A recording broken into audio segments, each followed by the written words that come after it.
Pakistan is not the same country it was in the 70s.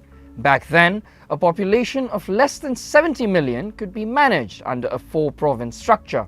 But today, with more than 240 million people, that same framework is stretched to a breaking point. The demands of governance, the scale of development, and the call for fair representation all show us one truth.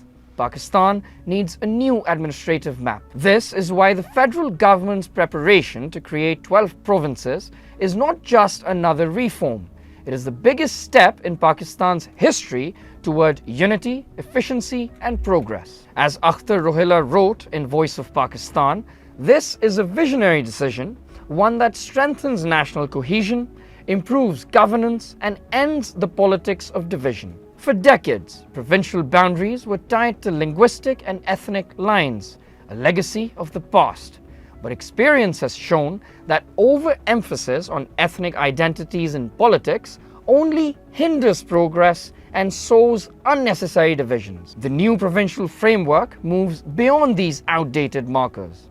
Its focus is administrative efficiency, equitable development, and inclusive representation. This is not about dividing Pakistan. In fact, it is about uniting it more firmly, ensuring that every citizen has a fairer share in resources, opportunities, and decision-making.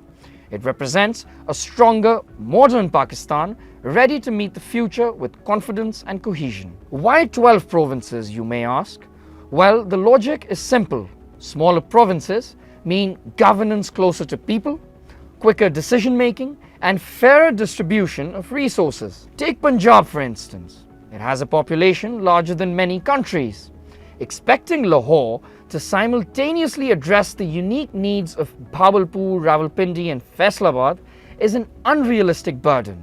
By dividing Punjab into 4 provinces, central, northern, southern, and western, every region will receive dedicated attention and resources. This way, Multan can grow on its own strength without waiting for any recognition from Lahore, and Rawalpindi will no longer have to compete for space. Each new provincial capital will rise as a center of progress, enabling the entire federation to thrive. Balochistan provides another example. Vast, rich in resources, yet historically underdeveloped. Simply because Quetta alone cannot govern such a large and diverse landscape. Creating coastal Balochistan with Gwadar as its capital would finally allow Pakistan to unlock its full trade potential with the world. Meanwhile, central Balochistan, northern Balochistan, and eastern Balochistan would give long overlooked areas their rightful place in governance and development. The same is true for Khyber Pakhtunkhwa. Its northern belt, Peshawar and Mardan, is urbanizing rapidly. It needs policies suited to dynamic growth. The southern belt, Dera Ismail Khan and Kohat, faces very different developmental challenges. By creating Khyber North and Khyber South, both regions would gain targeted attention and strengthen their contribution to Pakistan's overall progress. Now just look at Sindh. Karachi has transformed into a global metropolis with challenges that differ completely from rural Sindh. At the same time, rural Sindh's agriculture, irrigation, and small towns require governance that is not overshadowed by Karachi's urban priorities. By establishing Sindh urban and Sindh rural, both regions will finally flourish on their own terms. Karachi will continue to drive Pakistan's economy, while rural Sindh secures the support it needs to uplift its people and its resources. These are all lessons from the world. This is not new.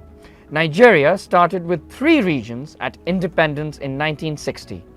Ethnic conflict and bottlenecks forced the government to expand to 12 states in 1967.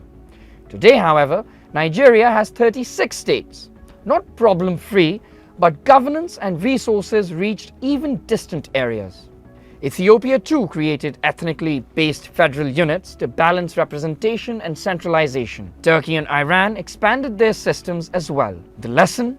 Administrative expansions bring governments closer to the people.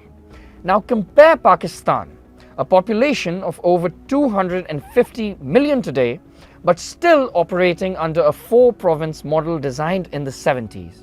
when our population was less than half of today's. No modern state of such size and diversity relies on so few administrative units. This is why expanding to 12 provinces is not just logical, it is essential for Pakistan's stability, fairness and progress. India provides an example. In 2000, it carved out Chhattisgarh, Uttarakhand and Jharkhand to improve governance in neglected areas. And the results? Literacy improved, local economies grew, infrastructure developed because decision-making was closer to the people. Pakistan's story can potentially be the same. 12 provinces, not to divide, but to unite, not to weaken, but to strengthen, not to complicate, but to bring governance closer to every citizen. This is how Pakistan moves forward, confident, cohesive, and prepared for the future. I'm Dayan Rahmani. Thank you for watching Policy Wire.